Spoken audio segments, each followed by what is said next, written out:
सभी के लिए गुड मॉर्निंग। देखो बच्चों, कल हम लोग अपना एक नया चैप्टर स्टार्ट करके चल रहे थे जिसका नाम था मानव जनन। मानव जनन ये हमारा टॉपिक था। तो कल इसके बारे में हमने थोड़ी बहुत नॉलेज ली थी कि जनन किसे कहते हैं और मानव जो होता है, मानव के अंदर लैंगिक द्विरूपता पाई जाती है वो कैसे होती है, और मानव जो है इसको जरायुज प्राणी क्यों कहा गया है। ठीक है, ये हम लोगों ने कल पढ़ा था। उसके बाद में हमने सबसे पहले लिया था नर जनन तंत्र। नर जनन तंत्र के बारे में पढ़ रहे थे। तो नर जनन तंत्र में दो प्रकार के अंग हमने पढ़े थे। दो प्रकार के कौन कौन से? एक तो थे प्राथमिक जनन अंग और एक थे द्वितीयक जनन अंग। ठीक है, प्राथमिक जनन अंग बताया था कि प्राथमिक जनन अंग या प्राथमिक लैंगिक अंग वो अंग होते हैं जो कि क्या करते हैं, युग्मकों का निर्माण करते हैं, जिनमें युग्मक निर्माण प्लस हार्मोनों का स्रावण करते हैं। वो ही क्या कहलाते हैं, प्राथमिक लैंगिक अंग कहलाते हैं। और नर जनन तंत्र के अंदर ध्यान से सुन लेना, नर जनन तंत्र के अंदर टेस्टिस जो होते हैं वो क्या होते हैं, प्राथमिक लैंगिक अंग होते हैं। दूसरा, वृषण को छोड़ के जितने भी अंग होते हैं जो कि क्या करते हैं, इन युग्मकों का परिवहन करेंगे। ठीक है, इन युग्मकों का ट्रांसपोर्टेशन करेंगे, इन युग्मकों को ले जाने का काम करेंगे, वो सभी क्या होते हैं, द्वितीयक अंग होते हैं। ठीक, अब द्वितीयक अंगों को भी दो भागों में बांट दिया था। कौन कौन से? एक तो थे पेयर्ड अर्थात जोड़ीदार, और दूसरे थे नॉन पेयर्ड। ठीक है, अर्थात गैर जोड़ीदार। इन दो भागों में इनको बांटा था और कल बताया भी था कौन से जोड़ीदार हैं और कौन से गैर जोड़ीदार हैं। इसके बाद में हमने लिया था सबसे, इनमें नर जनन तंत्र में सबसे पहले अंग लिया था हमने वृषण कोश। अब ध्यान से सुनते चलना, वृषण कोश।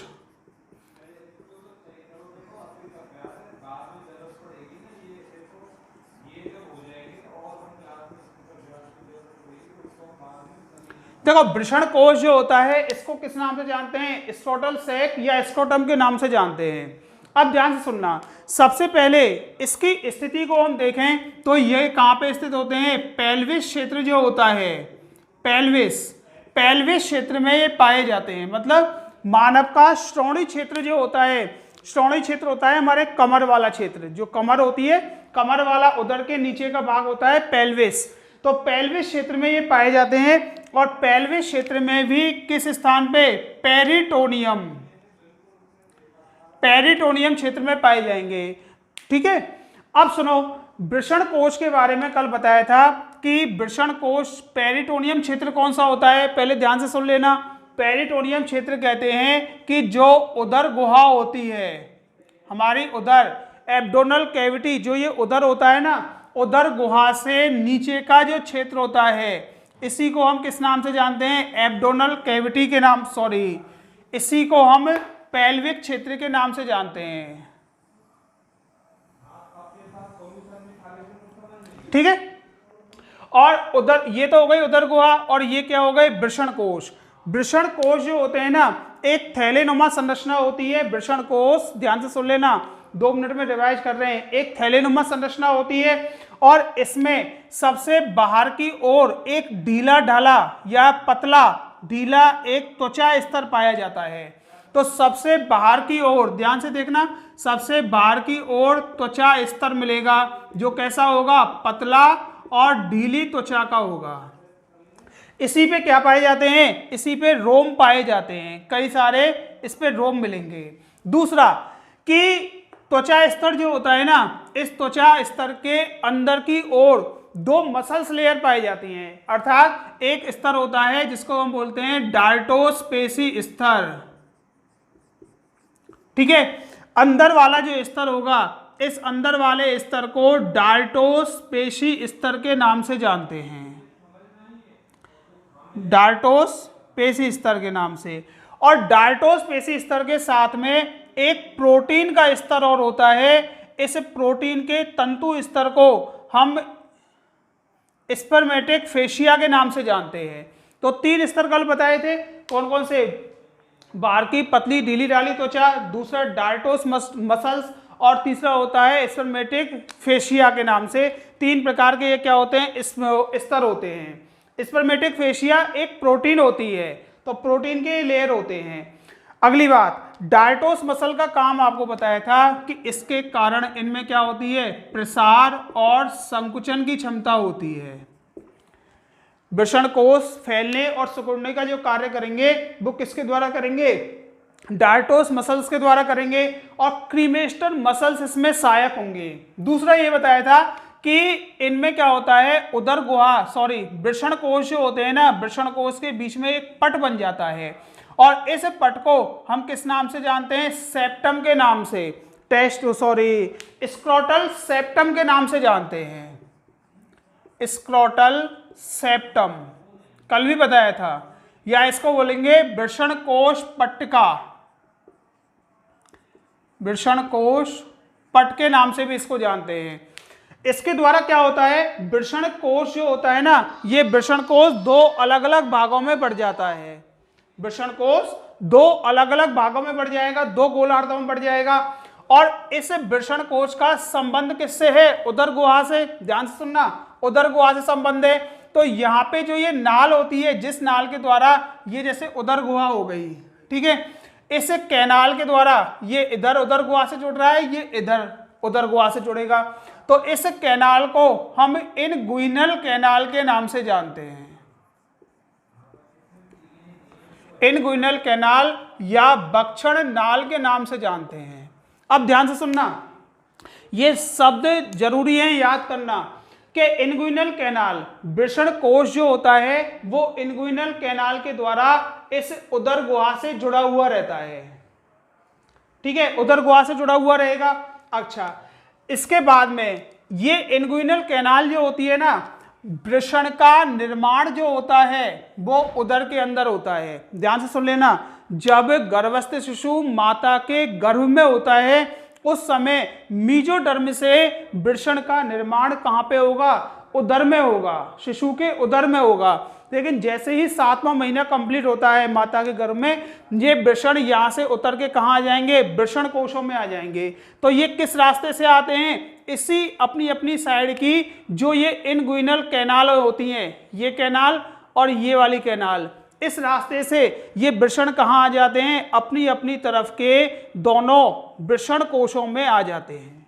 ठीक है, अच्छा, ये इनगुइनल कैनाल जो होती है, अच्छा, जैसे ही वृषण कोश उदर गुहा में आएंगे तो उदर गुहा की भित्ति, उदर गुहा की भित्ति और इसके बीच में, या उदर गुहा की भित्ति और वृषण जो होते हैं इनके बीच में या इनको जोड़ने वाली एक संरचना होती है।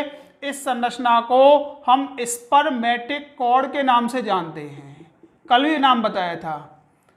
जो बच्चे कंपटीशन एग्जाम के लिए पढ़ रहे हैं ना, वो सारे शब्द पढ़ते हुए चलना, और जिनको केवल 12th में पास होना है उनके लिए कम कर देंगे कि कौन कौन से इसमें पढ़ने हैं। तो ये कौन सी संरचना होती है? Spermatic cord.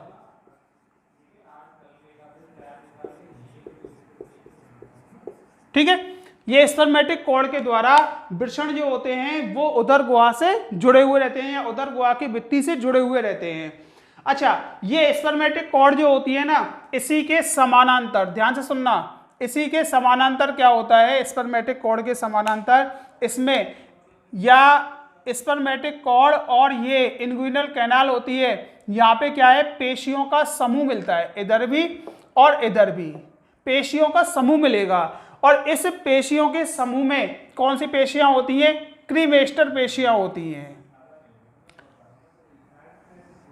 क्रीमेस्टर पेशियां,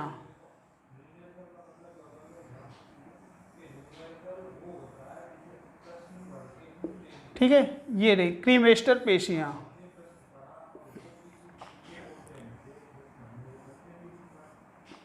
ये क्रीमेस्टर पेशियां जो होती हैं,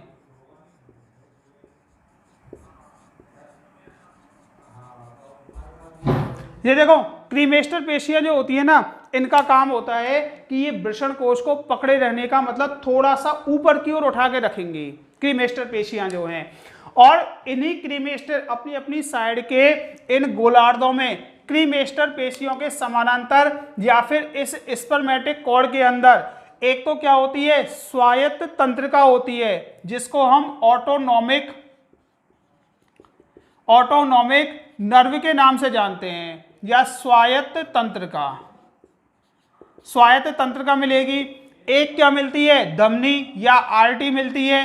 एक क्या मिलेगी, वेन पाई जाती है, शिरा पाई जाएगी। इसके अलावा इसमें लसिका वाहिनी भी, लिम्फेटिक डक्ट भी पाई जाएगी, लसिका वाहिनी भी पाई जाती है। रुधिर वाहिनियां हो गई, लसिका वाहिनियां हो गई और स्वायत्त तंत्रिका हो गई। इसके अलावा देखो क्या होता है, इसी जननांग का एक अंग होता है शुक्र वाहिनी, जिसको हम वासा डिफरेंस के नाम से जानते हैं। तो ये सारे के सारे इसमें पाए जाते हैं, ठीक है, इसमें अर्थात क्रीमेस्टर पेशियों के समानांतर या स्पर्मेटिक कॉर्ड या इस भाग के अंदर क्या क्या पाए जाते हैं, ऑटोनॉमिक नर्व या स्वायत्त तंत्रिका, आर्टरी, वेन, लिम्फेटिक डक्ट और वासा डिफरेंस या शुक्र वाहिनी, ये पाए जाते हैं। अच्छा, अगली बात कि जब ये वृषण, दोनों वृषण जब उदर गुहा से किस में आते हैं, दोनों वृषण कोश में आएंगे, दोनों भागों में आएंगे, तो इनके नीचे का भाग ये क्या थोड़े से ऊपर की ओर उठे रहते हैं, तो नीचे जिस स्थान से ये जुड़े हुए रहेंगे ना, ये वाला स्थान जो होता है इसको हम मीजोरकियम या गुबर्निकुलम के नाम से जानते हैं। इधर लिख देते हैं।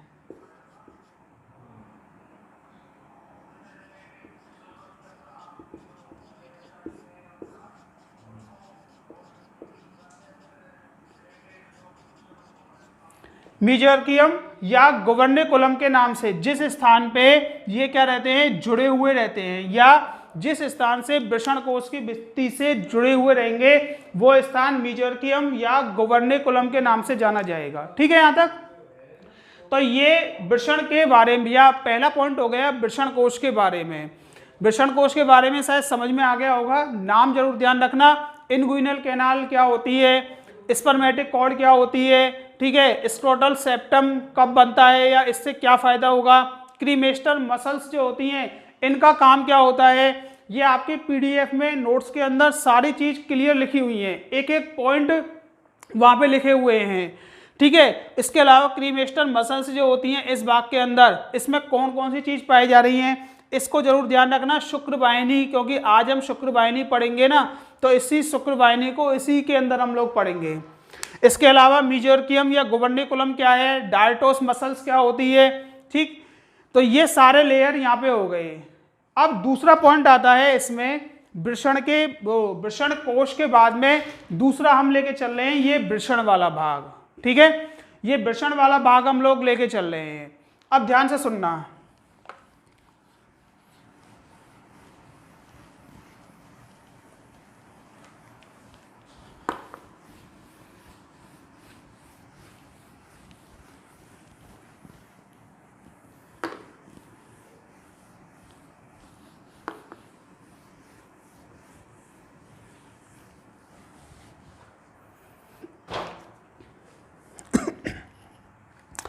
देखो एक बार क्वेश्चन आया था कि इसका काम क्या होता है। वृषण कोश जो होते हैं ना, क्वेश्चन ये आता है वृषण कोश जो होते हैं, वृषण कोश शरीर से बाहर क्यों रहते हैं या वृषण शरीर से बाहर क्यों रहते हैं। तो ध्यान से सुनना, वृषण कोश का ताप जो होता है, वृषण कोश का ताप शरीर के ताप से 2 से 2.5 डिग्री सेंटीग्रेड कम होता है।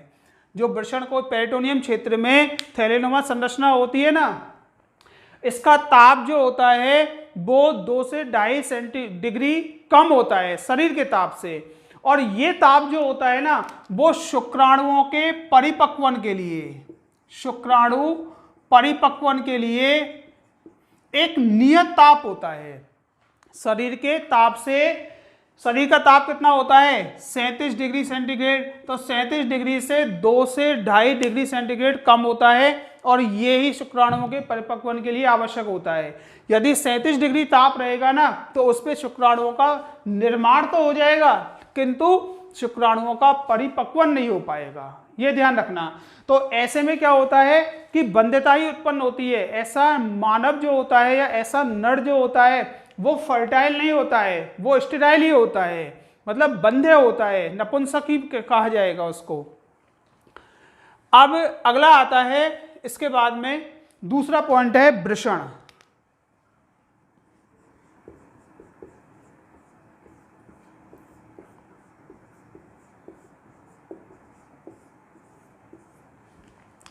देखो वृषण या इसको बोलते हैं हम टेस्टिस, इसकी संख्या कितनी होती है? ये संख्या में 2 होते हैं और ये कहां पे पाए जाते हैं? वृषण कोश स्क्रोटल सैक के अंदर पाए जाते हैं, अपनी अपनी तरफ के गोलार्धों में ये पाए जाएंगे। यहां पे देखो हम केवल नर जनन तंत्र की संरचना पढ़ रहे हैं ना, तो नर जनन तंत्र की संरचना में हम अंगों को देखते हुए चल रहे हैं, कौन कौन से अंग हैं। हमें पता है कि वृषण जो है वो मानव के अंदर प्राथमिक लैंगिक अंग होता है, प्राथमिक लैंगिक अंग होता है। प्राथमिक लैंगिक अंग क्यों होता है? क्योंकि इसमें किसका निर्माण होगा? युग्मकों का निर्माण होगा, इसके अंदर युग्मक का निर्माण होगा। दूसरा आपको यह बताया था कि इनसे हार्मोन का भी निर्माण होता है या हार्मोन का भी स्रावण होता है, उन्हें ही हम क्या बोलते हैं? प्राथमिक लैंगिक अंग बोलते हैं। जैसे मादा के अंदर कौन सी होती है? अंडाशय होता है, क्योंकि अंडाशय में ही युग्मकों का निर्माण होगा। जब ये तो आपको पता है, आप शुरू से पढ़ते आए हो कि वृषण जो हैं, वृषण के अंदर किसका निर्माण होता है? शुक्राणुओं का निर्माण होता है, शुक्राणुओं का निर्माण होता है, अर्थात नर युग्मकों का निर्माण होगा यहाँ टेस्टिस के अंदर। इसके अलावा क्या होता है? एक मेल एंड्रोजन जो होता है, अर्थात टेस्टोस्टेरोन नाम का हार्मोन्स होता है, उसका भी स्रावण किसके द्वारा होगा? वृषण के द्वारा होगा। उससे स्रावित करने वाली जो कोशिकाएं होंगी ना, वो भी किसमें होंगी? वृषण के अंदर होंगी। इसलिए वृषण को हम क्या मान के चल रहे हैं? प्राथमिक लैंगिक अंग बोल रहे हैं इसको, ठीक है। तो यहां पे हम केवल वृषण के बारे में एक छोटी सी नॉलेज ले रहे हैं कि वृषण क्या होता है, कहां पे पाया जाता है, ठीक है, बस इतना पढ़ रहे हैं। वृषण की जो संरचना है, इसकी जो अनुप्रस्थ काट जो है, सॉरी अंधेरे काट है, या इसका हिस्टोलॉजिकल अध्ययन जो करेंगे वो हम नर जनन तंत्र के बाद में करेंगे। अभी तो नर जनन तंत्र में जितने भी अंग आ रहे हैं ना, पहले वृषण कोश, फिर वृषण हो गया, फिर अधिवृषण हो गया, उसके बाद में शुक्र वाहिनी हो गई, फिर स्खलन वाहिनी हो गई।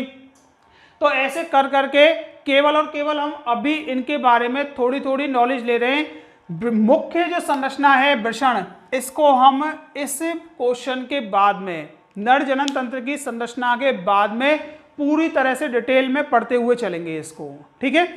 बहुत इसमें बहुत इंटरेस्टिंग टॉपिक हैं ये सारे के सारे, और बहुत सरल हैं।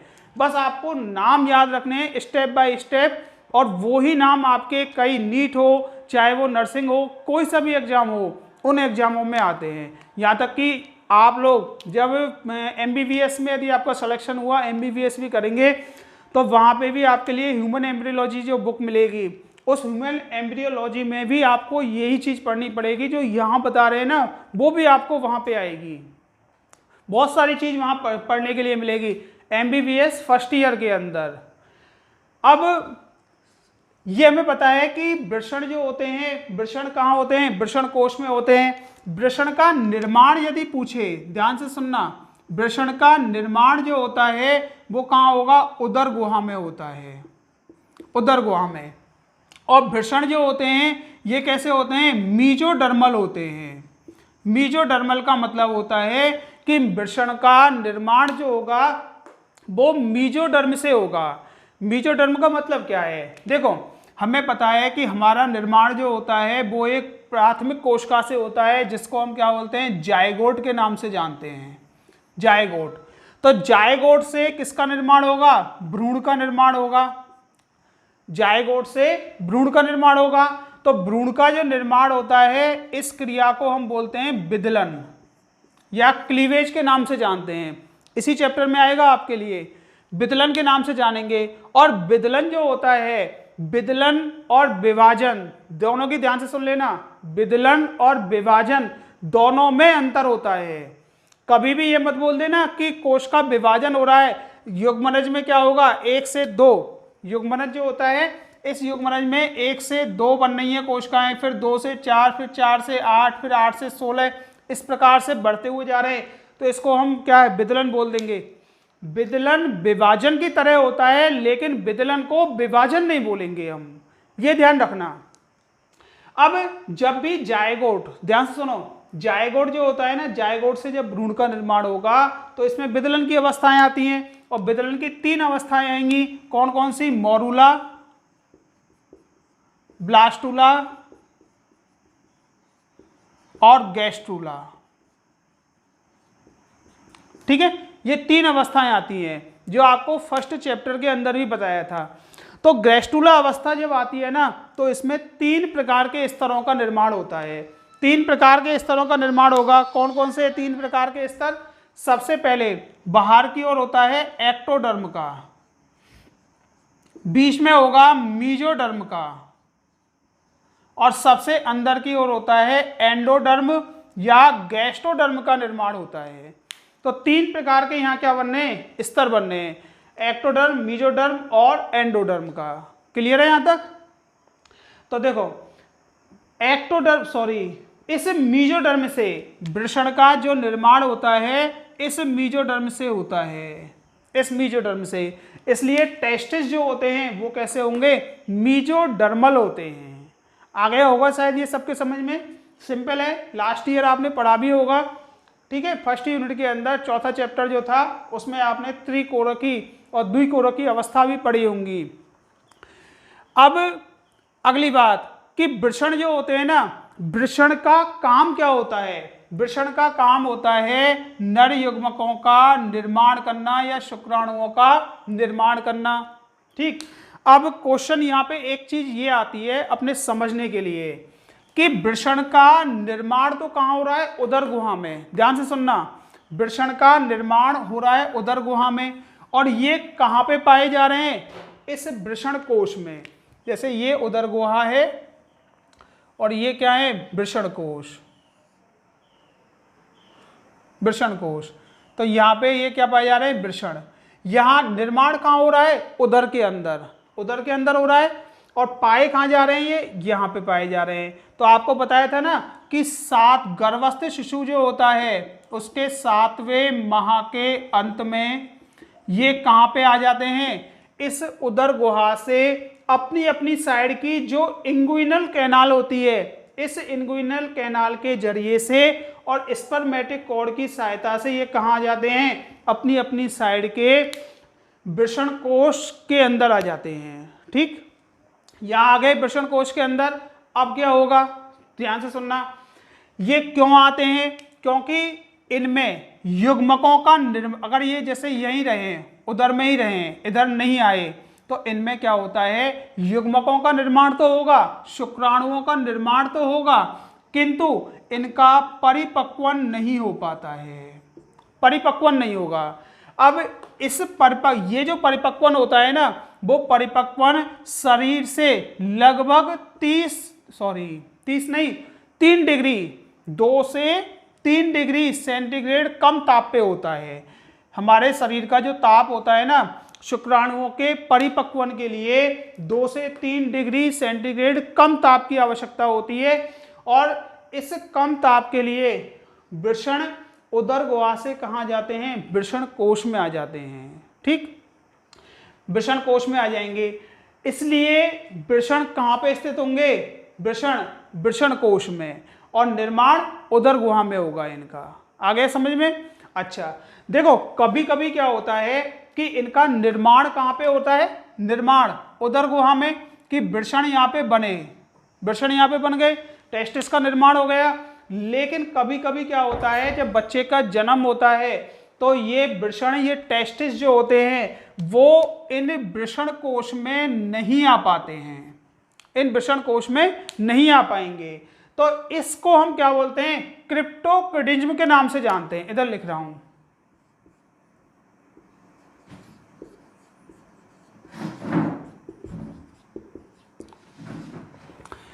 इस घटना को क्या बोलते हैं? क्रिप्टोक्रिज्म के नाम से जानते हैं, या इसको वृषण गोप्यता के नाम से जानेंगे।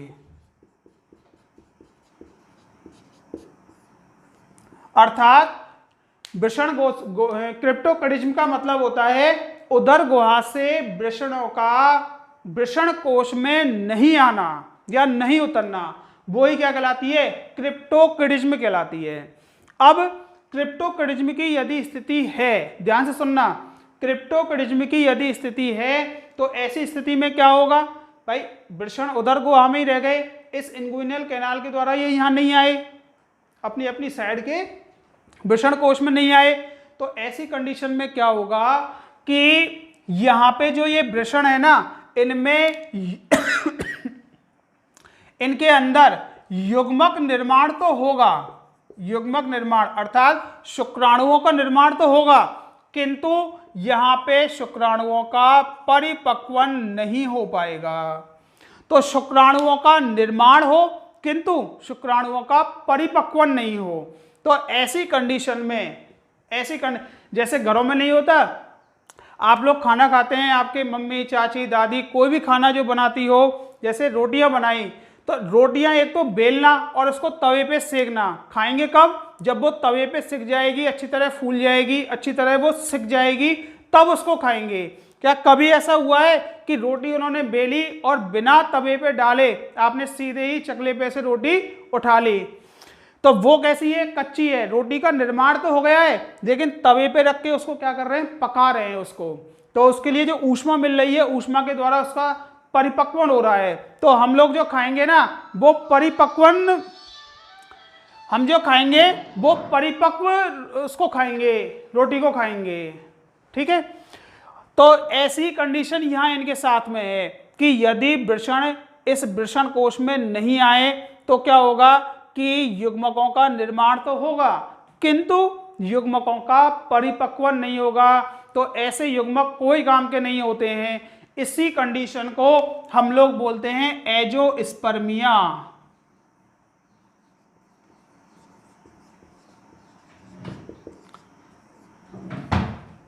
इसी कंडीशन को हम क्या बोलते हैं? एजोस्पर्मिया के नाम से जानते हैं।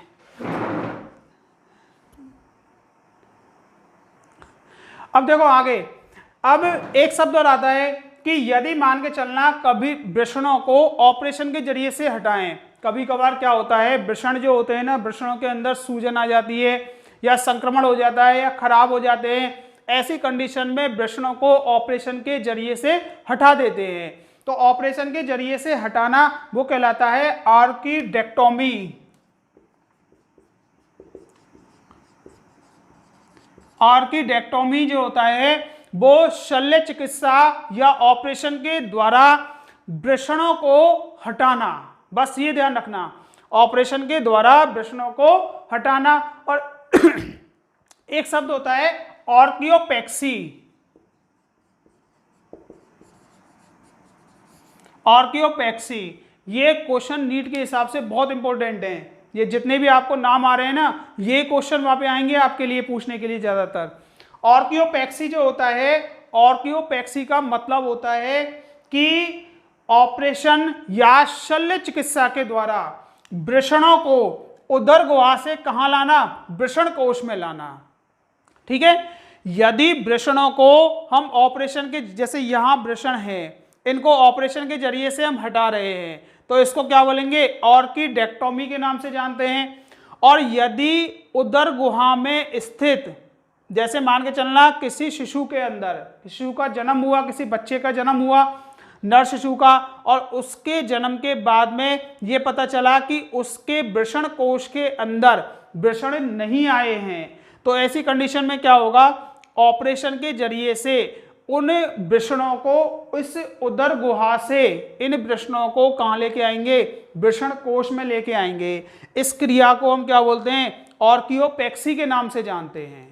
ठीक है, तो ये शायद आगे होंगे समझ में, वृषण के बारे में थोड़ा सा। वृषण की संरचना हम लोग बाद में देखेंगे। ठीक है, इनके ऊतकों का अध्ययन, पूरी संरचना, जब नरजनन तंत्र की संरचना खत्म हो जाएगी, मतलब जनन सहायक ग्रंथियां जब खत्म हो जाएंगी, तब हम वृषण की संरचना लेके चलेंगे। अलग से पॉइंट है, अलग से पीडीएफ में भी आपके लिए अलग से क्वेश्चन डाल दिया है ये। तो एक बार फिर से देख लेना, वृषण हमारा दूसरा पॉइंट चल रहा है। वृषण, वृषण हमें पता है वृषण का निर्माण जो होता है वो कहाँ होता है, उदर गुहा में। और वृषण का निर्माण किससे होगा, भ्रूणीय मेसोडर्म से होता है। अर्थात टेस्टिस जो होते हैं ना वो कैसे होते हैं, मेसोडर्मल होते हैं। अगली बात कि जब गर्भस्थ शिशु 8वें महीने में प्रवेश करता है तो उस कंडीशन में क्या होता है कि ये उदर गुहा से, इस उदर गुहा से कहाँ आ जाते हैं, इन वृषण कोश में आ जाते हैं। ठीक है, वृषण कोश में आ जाएंगे और वृषण कोश में क्या हो जाते हैं, ये स्थित हो जाते हैं। ये मानव का या नर का क्या होता है, प्राथमिक लैंगिक अंग होता है। क्यों होता है, क्योंकि ये युग्मक निर्माण और हार्मोन स्रावण दोनों का कार्य करता है। अगली बात कि यदि ये उदर गुहा से क्यों आ जाते हैं वृषण कोश में, क्योंकि वृषण कोश का ताप जो होता है वो शरीर के ताप से 2 से 2.5 या 3 डिग्री सेंटीग्रेड कम होता है। और ये ताप जो होता है वो शुक्राणु परिपक्वन के लिए आवश्यक होता है। ठीक है, अनुकूलित होता है, इसलिए शुक्राणुओं का परिपक्वन हो, इसलिए ये कहाँ जाएंगे, वृषण कोश में आ जाएंगे। अगली बात, एक शब्द है क्रिप्टोकडिज्म। क्रिप्टोकडिज्म का मतलब होता है कि वृषण कोश में, इन वृषण कोश में वृषणों का नहीं आना। उदर गुहा से यदि किसी कारणवश वृषण कोश में नहीं आए तो इसको हम क्या बोलेंगे, क्रिप्टोकडिज्म के नाम से जानेंगे। और क्रिप्टोकडिज्म की यदि स्थिति है तो ऐसी कंडीशन में क्या होगा कि इन वृषणों के अंदर युग्मकों का निर्माण तो होगा, युग्मक निर्माण अर्थात शुक्राणुओं का निर्माण तो होगा, परंतु शुक्राणुओं का परिपक्वन नहीं होगा। ठीक है, परिपक्वन नहीं होगा। अब परिपक्वन नहीं होगा ना तो ऐसा मनुष्य शुक्राणु निर्माण के बावजूद भी क्या होगा, नपुंसक होगा।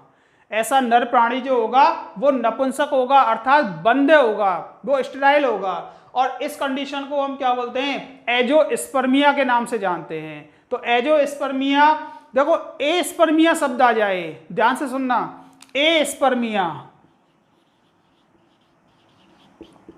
इसमें बहुत कंफ्यूज हो जाते हैं एस्पर्मिया और एजोस्पर्मिया। हम यहाँ पे बात कर रहे हैं केवल किसकी, एजोस्पर्मिया की। एजोस्पर्मिया का मतलब होता है कि शुक्राणुओं का परिपक्वन नहीं होना, बस।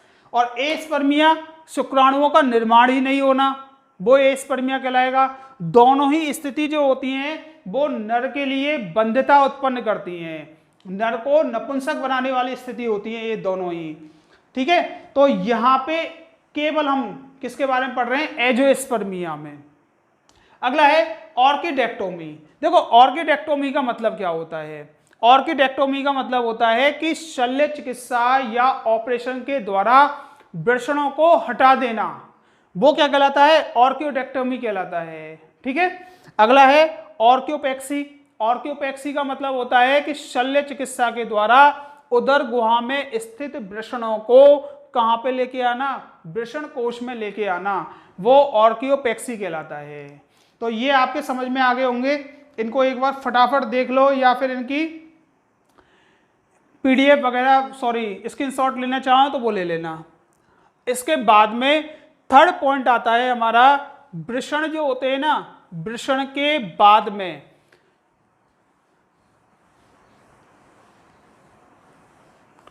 कल इसका है ना डायग्राम, पूरा नर जनन तंत्र का एक डायग्राम पहले ही बना देंगे बोर्ड पे, क्योंकि अब बनाएंगे काफ़ी टाइम लगेगा, आपका भी टाइम खर्च होगा, 10-15 मिनट उसमें लग जाएंगी। तो कल पहले ही हम उसका डायग्राम बना देंगे।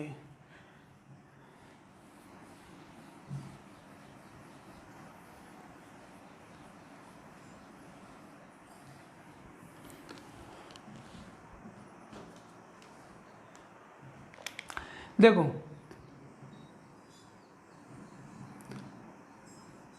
वृषण कोश जो होते हैं, इन वृषण कोशों के अंदर क्या स्थित है, वृषण स्थित हैं। अब हम एक वृषण को हम बाहर ले रहे हैं, जैसे एक वृषण हमने ये निकाल लिया। अब हमें पता है कि इस वृषण के अंदर किसका निर्माण होगा, युग्मकों का निर्माण होगा, अर्थात शुक्राणुओं का निर्माण होगा, शुक्राणु निर्माण की घटना होगी इसमें। ठीक है, शुक्राणुओं का परिपक्वन भी होगा, शुक्राणुओं का निर्माण भी होगा, यहाँ पे हुआ। अब क्या होगा कि ये शुक्राणु जो होते हैं ना, इन शुक्राणुओं को बाहर एकत्रित करने के लिए एक संरचना पाई जाती है जिसका नाम होता है अधिवृषण। वृषण के ऊपर एक संरचना पाई जाती है जिसका नाम होता है अधिवृषण, या इसको बोलते हैं हम लोग एपिडिडाइमिस।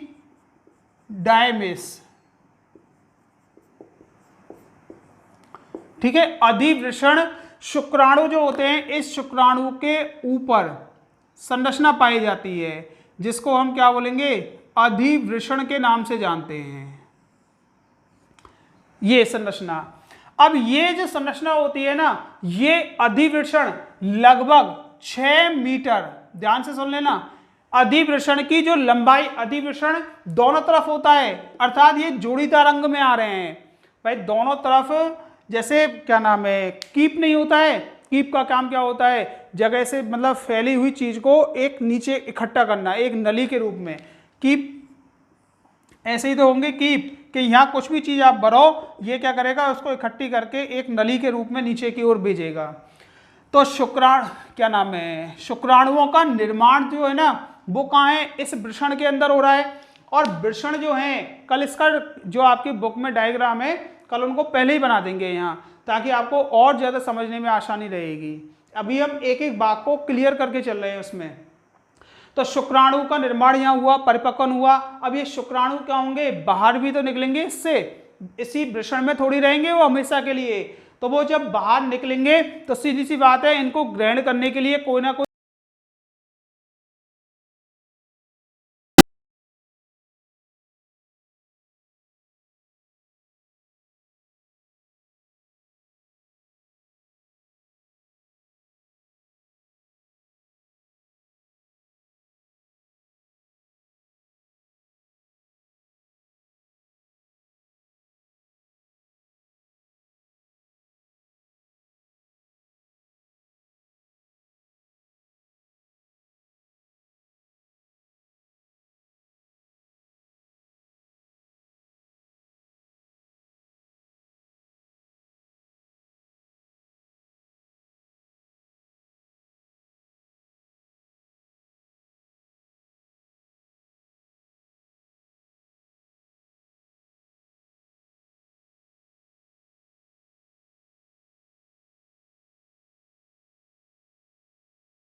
संरचना को 3 भागों में बांट के चल रहे हैं। 3 भाग कौन कौन से, सबसे पहला आता है शीर्ष अधिवृषण या हेड एपिडिडाइमस।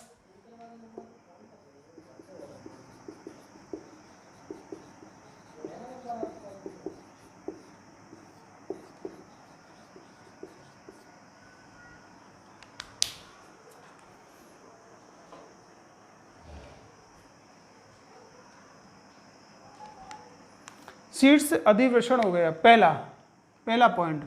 इसको बोलते हैं हम कॉपोट के नाम से जानते हैं, कॉपोट एपिडिडाइमस। देखो शीर्ष अधिवृषण जो होता है ना, ये वाला भाग होता है जो कि कैसा होता है, कीप नुमा भाग होता है। ये यहां से और यहां तक का जो ये भाग है, ये कीप नुमा भाग जो वृषण के ऊपर पाया जाता है, अर्थात रेटे टेस्टिस जो होता है, रेटे टेस्टिस के जस्ट पीछे वाले भाग जो होते हैं वो कैसे कीप नुमा संरचना में जाके खुलते हैं। इसी को हम क्या बोलते हैं, शीर्ष अधिवृषण के नाम से। ये वाला जो भाग होता है इसी को हम शीर्ष अधिवृषण के नाम से जानेंगे। अब देखो इसका काम क्या होता है, शीर्ष अधिवृषण का काम क्या होता है। कार्य ही है ना, ये आपको परेशान करेंगे। शीर्ष अधिवृषण का काम होता है कि ये शुक्राणुओं को, पहला काम, या शुक्राणुओं का निर्माण हो रहा है तो शुक्राणु बाहर निकलेंगे तो इनको एकत्रित करेगा। तो जैसे ही ये अधिवृषण में आएंगे तो ये कीपनुमा भाग जो होगा ना वही तो ग्रहण करेगा। जैसे हम कोई भी पानी या तेल भर रहे हैं किसी कीप के द्वारा, इसमें हम कोई भी लिक्विड डाल रहे हैं तो पहले ये कीपनुमा चौड़ा भाग जो होगा यही तो ग्रहण करेगा, बाद में ही तो इस नलिका के अंदर जाएगा वो। तो ऐसे ही ये क्या करते हैं, एक तो शुक्राणुओं के लिए क्या प्रदान करेंगे, शुक्राणुओं को एकत्रित करने का कार्य करते हैं। इनका कार्य जो है शुक्राणु एकत्रण का पहला काम। दूसरा, ये क्या करते हैं, शुक्राणुओं को गतिशीलता प्रदान करते हैं, शुक्राणुओं को गतिशीलता प्रदान करेंगे।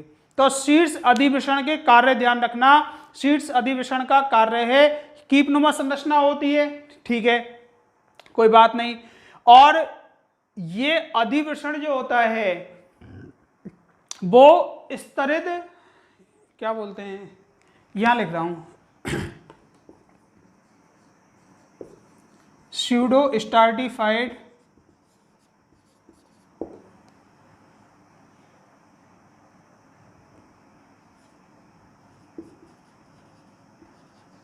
कॉलुमनर एपिथीलिया, ठीक है, या एपिथीलियम। ये अधिवृषण जो होता है ना, ये कूट स्तरित या आभासी, इसको हिंदी में बोलते हैं आभासी स्तरित स्तंभाकार एपिथीलियम। ध्यान से सुनना कि अधिवृषण जो होता है वो स्यूडो स्टार्टिफाइड कॉलुमनर एपिथीलियम का बना हुआ होता है, अर्थात आभासी स्तरित स्तंभाकार एपिथीलियम का बना हुआ होगा। और अधिवृषण के 3 भाग हैं, 3 भाग में सबसे पहला भाग कौन सा होता है, कॉपोट, ठीक है, दूसरा होता है कॉर्पस, तीसरा होता है कौड़ा। 3 भाग होते हैं, या शीर्ष भाग, मध्य भाग और पश्च भाग या पुष्प भाग। दूसरा आता है इसमें कॉर्पस, या इसको बोलते हैं हम लोग बॉडी पार्ट, या हिंदी में इसको बोलते हैं अधिवृषण काय, अधिवृषण काय। देखो कई बार क्या होता है, क्वेश्चन ये आता है कि निम्न में से शुक्राणुओं का संग्रहण कौन करता है, ठीक है, शुक्राणुओं का संग्रहण करना का जो काम होता है वो अधिवृषण का होता है। ध्यान से सुन लेना, शुक्राणुओं का निर्माण पूछे तो वृषण में हो रहा है, लेकिन शुक्राणुओं को एकत्रित करने का और शुक्राणुओं को संग्रहित रखने का जो काम होता है वो ज्यादातर लोग शुक्राशय करके आएंगे, लेकिन शुक्रासन नहीं होता है, बल्कि कौन सा होता है, अधिवृषण होता है। ध्यान से सुन लेना। तो कॉर्पस बॉडी जो होती है ना, ये पीछे वाला भाग होता है, अर्थात शीर्ष भाग के पीछे वाला भाग होता है। ये भी कैसा होता है, कुंडलित भाग होता है। ये इस प्रकार से कुंडलित भाग होता है स्प्रिंग टाइप में, और सघन भाग होते हैं ये वाले भाग जो है, ठीक। इस भाग की, ध्यान से सुनो, ये भाग जो होता है ना, इस भाग का सबसे मुख्य काम ध्यान रखना कि ये शुक्राणुओं का संग्रहण करता है, शुक्राणुओं का संग्रहण, ठीक है। और लगभग ये 30 दिन तक शुक्राणुओं का क्या करेगा, संग्रहण करेगा। यदि शुक्राणुओं का स्खलन नहीं हो रहा है, ठीक है, शुक्राणुओं का स्खलन नहीं हो रहा है, शरीर से बाहर त्यागे नहीं जा रहे हैं, तो 30 दिन के बाद में, जैसे ये कुंडलित नलिका होती है ना, यहां पे बना रहे हैं एक कुंडलित नलिका,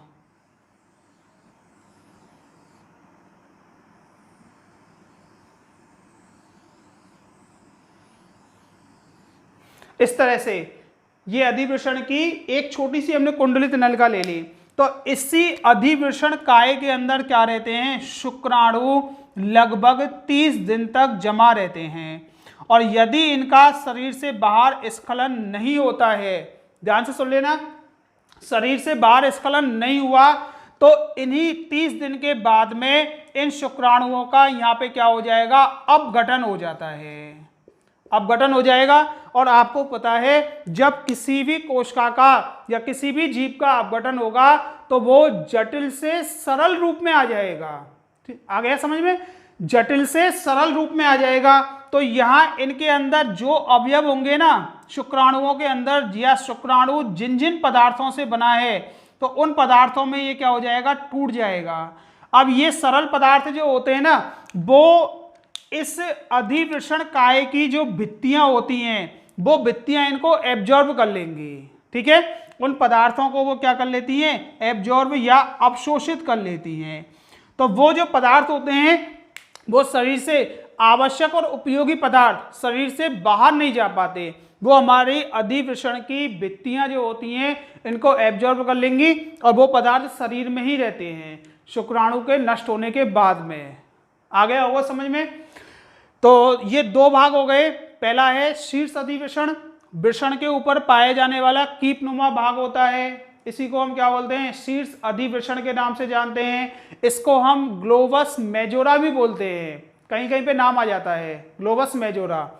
दूसरा कार्पस या बॉडी या अधिवृषण काय, ये मुख्य भाग होता है, अधिवृषण का मुख्य भाग होता है और इसमें शुक्राणु लगभग 30 दिन तक संग्रहित रहते हैं। यदि 30 दिन के अंदर शुक्राणुओं का स्खलन शरीर से बाहर हो रहा है या शरीर से बाहर त्यागे जा रहे हैं तब तो ठीक है, अदरवाइज यहीं पे शुक्राणुओं का क्या होगा, अपघटन हो जाएगा और उनके आवश्यक पदार्थ किसके द्वारा, अधिवृषण की भित्तियों के द्वारा एब्जॉर्ब कर लिए जाएंगे।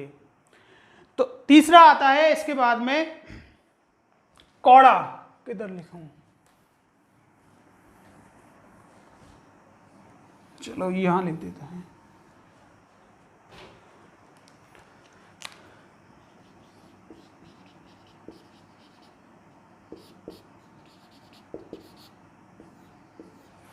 तीसरा है पुच्छ अधिवृषण, इसको कौड़ा या टेल एपिडिडाइमस के नाम से जानते हैं।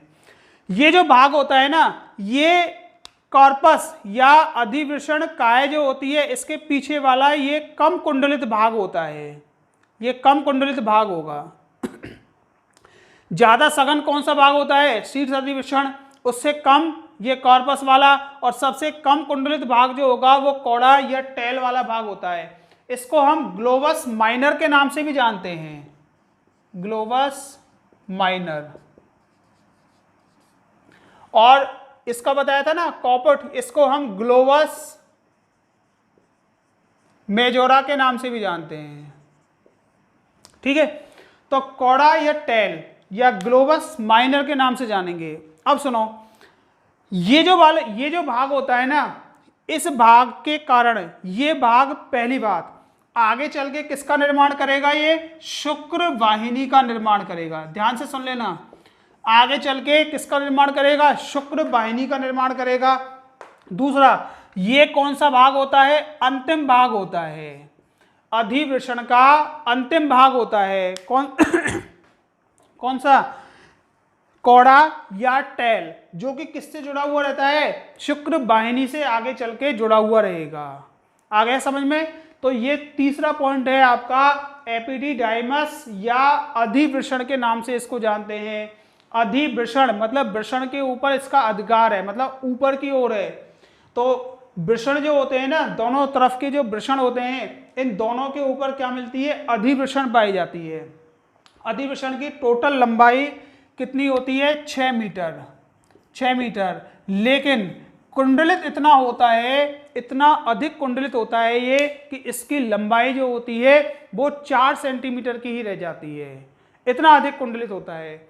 और इसमें क्या नाम है, इसको 3 भागों में बांट के चलते हैं। इसकी जो भित्ति होती है ना अधिवृषण की, वो आवासी स्तरित स्तंभाकार एपिथेलियम की बनी हुई होती है, या स्यूडो स्ट्राटिफाइड कॉलमनर एपिथीलियम की बनी हुई होगी। ठीक है, इस अधिवृषण को 3 भागों में बांट के चलते हैं। 3 भाग कौन कौन से? पहला है शीर्ष अधिवृषण। शीर्ष अधिवृषण जिसको हम किस नाम से जानते हैं? कॉपट के नाम से भी जानते हैं, और इसको हम ग्लोबस मेजोरा भी बोलते हैं। ये वाला भाग जो होता है ना, ये कीपनुमा भाग, अधिवृषण का वह भाग जो कि वृषण के ऊपर पाया जाता है, वही भाग कौन सा होगा? शीर्ष अधिवृषण वाला भाग होगा। ठीक है, अर्थात रेटेड टेस्टिस, जो ये आगे आएंगे आपको, रेटेड टेस्टिस। तो रेटेड टेस्टिस के जस्ट पीछे वाला भाग कौन सा होगा? शीर्ष अधिवृषण वाला भाग। इसका काम होता है कि शुक्राणु जो यहाँ बने हैं, वो शुक्राणु जब बाहर निकलते हैं तो उन शुक्राणुओं को एकत्रित करने का काम होता है इसका। दूसरा, ये शुक्राणुओं को क्या प्रदान करता है? गतिशीलता प्रदान करेगा। ठीक है, दूसरा है इसके बाद में कॉर्पस बॉडी या अधिवृषण काय। ये मुख्य भाग होता है, ये वाला भाग, और इसका काम केवल और केवल मुख्य काम इसका ये है कि इसके अंदर शुक्राणु लगभग 30 दिन तक एकत्रित रह सकते हैं या स्थिर रह सकते हैं। स्थिर से मतलब है एकत्रित रह सकते हैं, और यदि 30 दिन तक वो शरीर से बाहर त्यागे नहीं जाते हैं तो इसी के अंदर उनका क्या होगा? अपघटन हो जाएगा, और अपघटन होने के बाद में उनके जो पदार्थ होंगे वो इसी की भित्ति के द्वारा अवशोषित कर लिए जाएंगे। ठीक है, जैसे मान के चलना ये वो है कार्पस एपिडिडाइमस, और इसके अंदर मान के चलना शुक्राणु भरे हुए हैं, और यदि ये बाहर नहीं निकले तो 30 दिन के बाद में अंदर ही शुक्राणु क्या होंगे? नष्ट। और जो ये भित्ति है ना, इसकी नली की भित्ति जो है, इस भित्ति के द्वारा वो आवश्यक पदार्थ अवशोषित हो जाएंगे। और तीसरा है कौड़ा या टेल, इसको हम ग्लोबस माइनर के नाम से भी जानते हैं, और ये आगे चल के शुक्र वाहिनी का निर्माण करेगा।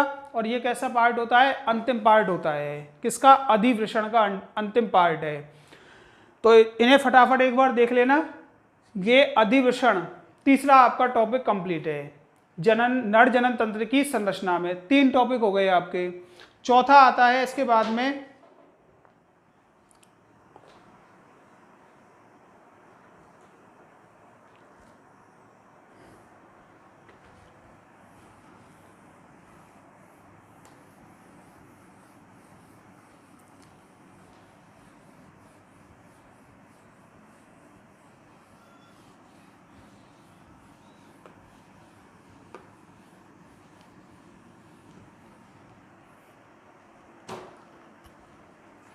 देखो, यहां पे क्या है? ये अधिवृषण,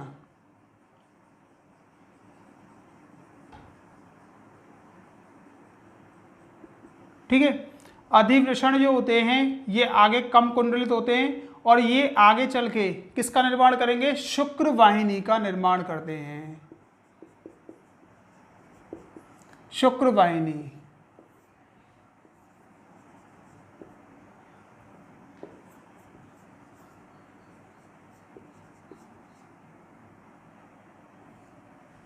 ठीक है।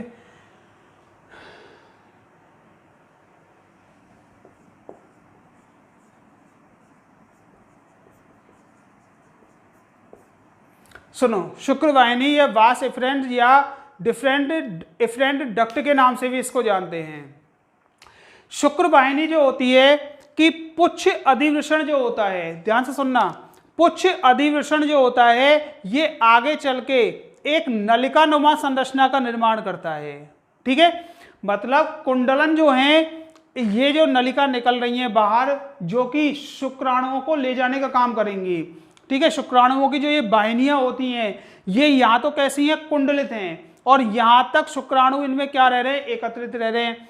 अब शुक्राणु जब बाहर आगे की ओर निकलते हैं तो ये पुच्छ अधिवृषण में आएंगे, और पुच्छ अधिवृषण कम कुंडलित होता है, और ये आगे चल के एक नलिका के रूप में बदल जाता है, और उसी नलिका को हम क्या बोलते हैं? शुक्र वाहिनी या वास डिफरेंस के नाम से जानते हैं।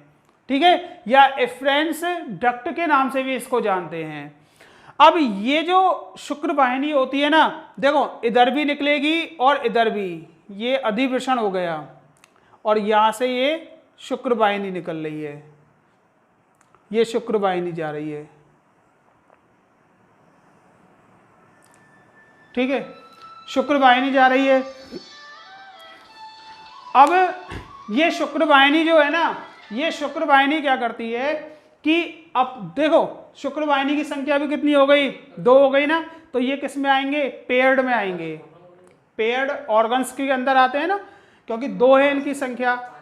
अब ध्यान से सुनना कि ये शुक्र वाहिनी जो है, ये शुक्र वाहिनी अपनी अपनी तरफ की जो इनग्विनल कैनाल होती है, ये इनग्विनल, ये यहाँ पे कौन है, उदर गुहा है, उदर गुहा, ठीक है। तो ये अपनी अपनी तरफ की इनग्विनल कैनाल की ओर बढ़ती है और इनग्विनल कैनाल से होती हुई कहाँ प्रवेश कर गई, ये उदर में प्रवेश कर गई। ये उदर गुहा है ना, ये उदर गुहा के अंदर क्या कर जाती है, प्रवेश कर जाती है, प्रवेश कर गई है उदर गुहा में। तो जब तक ये उदर गुहा में, ध्यान से सुनना, जब तक ये उदर गुहा में प्रवेश करती है ना, उससे पहले तो ये कैसी रहती है, कुंडलित रहती है। जब तक ये उदर गुहा में प्रवेश नहीं करती वहां तक तो ये क्या रहेगी, कुंडलित। लेकिन जैसे ही ये इनग्विनल कैनाल के द्वारा उदर गुहा में प्रवेश करती है, तो अब आगे की जो शुक्र वाहिनी होगी ना, ये कैसी होती है, अकुंडलित होती है। तो ध्यान देना, उदर गुहा में प्रवेश से पूर्व, प्रवेश से पूर्व कैसी होती है, थोड़ी कुंडलित होती है, थोड़ी कुंडलित, ठीक है। और बाद में कैसी हो जाती है, अकुंडलित होती है। ये बाद में क्या होगी, अकुंडलित हो जाएगी। ये क्लियर है यहां तक। अब सुनो आगे इसकी जो लंबाई होती है, इसकी लंबाई टोटल होती है 45 सेंटीमीटर एक साइड की। भाई एक साइड की जो शुक्र वाहिनी है वो 45 और इधर की भी 45 होती है। और थोड़ी देर पहले ही आपको बताया था ना कि वृषण जो होते हैं, ये वृषण इनग्विनल कैनाल के द्वारा आएंगे, इनग्विनल कैनाल, और इनग्विनल कैनाल के द्वारा आएंगे तो ये उदर भित्ति से एक कॉर्ड होती है, स्पर्मेटिक कॉर्ड, स्पर्मेटिक कॉर्ड होती है, इसके द्वारा ये क्या रहेंगे, जुड़े हुए रहेंगे उदर भित्ति से। कौन, वृषण।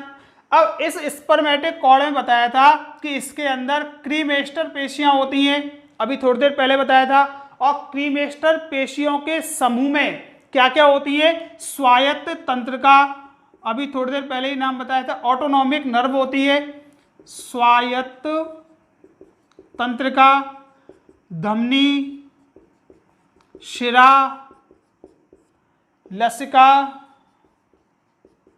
वाहिनी। और इनके अलावा इसमें क्या पाई जाती थी, शुक्र वाहिनी। अभी थोड़ी देर पहले इधर साइड में नाम लिखे थे इनके, शुक्र वाहिनी भी पाई जाती है इसमें, ठीक है, शुक्र वाहिनी मिलेगी। तो शुक्र वाहिनी जो होती है ना, वो भी क्रीमेस्टर, यहां पे आपको बताया था कि इस भाग में क्या होती हैं, क्रीमेस्टर पेशियां होती हैं, ये क्रीमेस्टर पेशियां हैं। तो इन्हीं क्रीमेस्टर पेशियों के समानांतर इनमें क्या पाई जाती है, ये डक्ट, ये नलिका पाई जाती है। कौन सी, शुक्र वाहिनी पाई जाती है, ठीक है, शुक्र वाहिनी। शुक्र वाहिनी की जो भित्ति होती है वो भी कैसी होती है, आवासीय स्तरित स्तंभाकार एपिथीलियम की बनी हुई होती है, ठीक है, स्यूडो स्ट्राटिफाइड कोलुमनर एपिथीलियम की बनी हुई भित्ति होती है, किसकी, शुक्र वाहिनी की। अब ये शुक्र वाहिनी जो होती है ना, इसका काम होता है जैसे ये उदर गुहा में प्रवेश करती है तो यहाँ उदर गुहा में यहाँ पे क्या होता है, मूत्राशय होता है, ब्लेडर होता है, मूत्राशय होगा, यहां लिख देता हूं, मूत्राशय। अब आप लोगों ने कभी ना कभी छोड़ो, लास्ट ईयर ही आपने उत्सर्जन तंत्र के बारे में पढ़ा होगा। तो उत्सर्जन तंत्र का आपने डायग्राम देखा होगा कि इस प्रकार से मूत्राशय होता है, ठीक है, मूत्राशय। और मूत्राशय, इसके अंदर क्या आती हैं, मूत्र वाहिनियां आती हैं, मूत्र वाहिनियां। और यहां पे क्या होते हैं, वृक्क की ऐसी संरचना आपने पढ़ी होगी,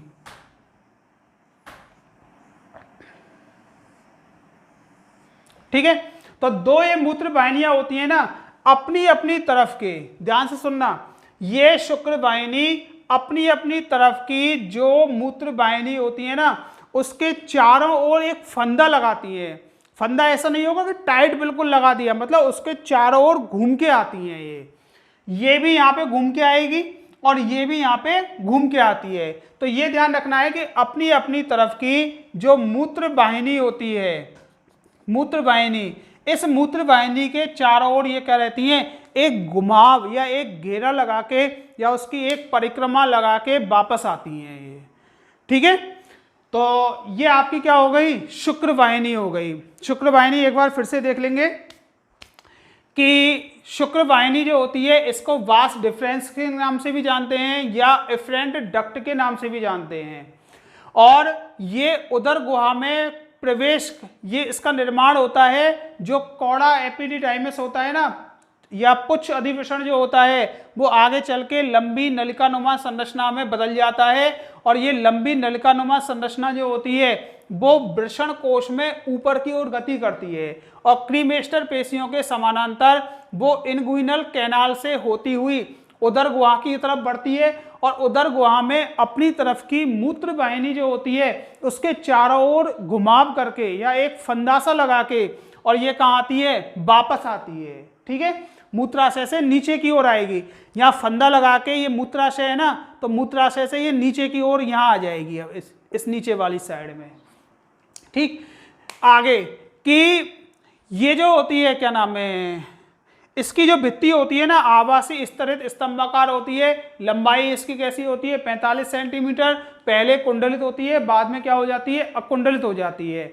शुक्र वाहिनी नाम से मालूम चल रहा है इसके अंदर तरंगित गतियां होती हैं और तरंगित गतियों के कारण शुक्राणुओं के लिए क्या मिलेगी, गति मिलेगी। तो ये शुक्राणुओं को वहन करने का काम कर रही है, उनको गति प्रदान करने का काम कर रही है शुक्र वाहिनी। तो आज हमारे 4 पॉइंट हो गए, नर जनन तंत्र की संरचना में 4 पॉइंट हो गए और उम्मीद है शायद ये चारों पॉइंट आपके समझ में आए होंगे। और आपके लिए कल या परसों में इसकी वीडियो, या तो आज या कल, इसकी पीडीएफ भी आपके लिए मिल जाएगी, अदरवाइज आपको नोट्स अवेलेबल करा दिए जाएंगे। ठीक है, इनको एक बार देखना, समझना, कोशिश करना, और नहीं आए समझ में तो आप कॉल कर देना या मैसेज कर देना, जो भी आपके नहीं आ रहा हो समझ में। ठीक है, धन्यवाद।